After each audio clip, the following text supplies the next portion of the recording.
Yumurta pişiriyor, bana kötü düşünüyor. Zehirliyorum ulan yavrum kızı beni.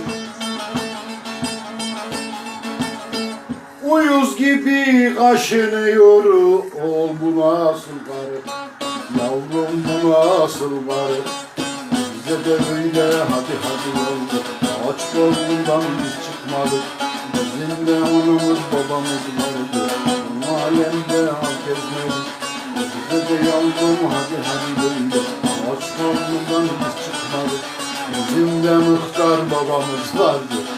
Bu alemde az gezmedik.